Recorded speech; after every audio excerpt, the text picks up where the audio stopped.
Сәлеметсіздер ме менің YouTube көрермендерім.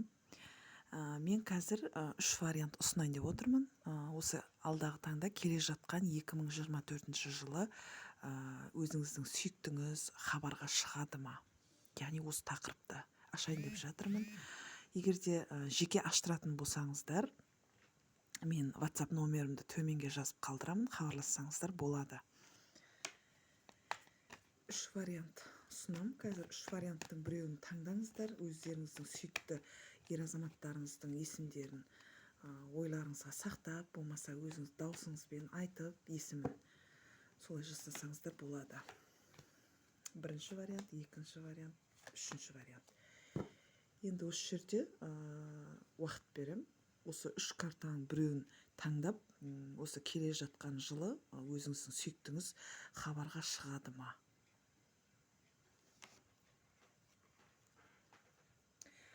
Енді таңдап болсаңыздар, бұл жерде қазір карталар қосамын. Хабарға шығады ма? Қазір көрейік. Бірінші вариантты көрейік. Бұл жерде хабарға шығуға қорқады. Яғни бұл сізден жаңағыдай кері жауап алам ба деген сияқты қорқынышы бар негізі жігіттің. Яғни отказ беріп қалама деген сияқты. Бұл жерде сізбен яғни қарым-қатынаста, яғни интимный қарым-қатынаста соны тек ойлайды. Хабарласпай кеткен себебі бұл жерде жігіттің басында бір проблема десем де болады, бір переживание бар, бір уайымы бар негізі жігіттің. Кездесу болады ма? Бұл жігіт болғанмен, бірақ сізден хабар, яғни сізден звонок күтеді. Өйткені бұл жерде күтіп отқан карта түсіп тұр. Яғни сізден күтеді. Енді бірінші вариант бітті. Екінші варианттың сұрағына келетін болсақ, бұл жерде келесі жылы өзіңіздің сүйіктіңіз хабарға шығады ма дегенге. Хабарды да сізден күтіп отыр. Мына жерде барлығы күтіп отыру деген сияқты, хабар күтіп отыру деген сияқты. Екінші вариантта да тура бірінші вариантқа ұқсайтындай болып шықты. Бұл жерде қиналып жүр жігітіміз. Өйткені қарым-қатынаста хабарсыз кеткеннен кейін кішкене уайымы бар. Тура бірінші вариантқа ұқсап тұр.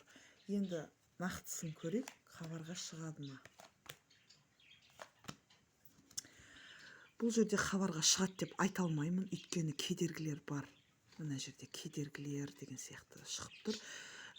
Бір жағынан қоштасу, өзіне қымбат адам болса да, амалдың жоғынан кету деген сияқты.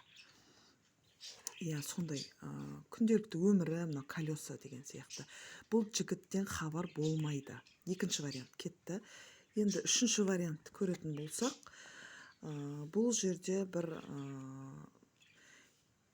тараз түсіп тұр. Бұл қарым-қатынас алға жылжиды, әлі де үміті бар жігіттің. Бірінші картаға келетін болсақ, бұл жерде тараз түсіп тұр, яғни бір санасып қалған жігіт десем де болады, бір гордость дейміз, сондай жібермейді, яғни хабарласуға. Бірақ алдағы таңда үміті бар жігіттің. Енді кездесу болады ма? Хабарға шығады ма? Көрейік. Бұл жерде отбасылы ер азамат десем де болады, өйткені отбасы шықты, жұмысы шықты. Бұл жерде сізді ойлайды, хабарға шығады деп айта алмаймын. Негізі үш жігітте хабарға шығу мүмкін емес болып тұр. Бірінші вариантта да, екіде де, үште де хабарға шықпайды, өкінішке орай.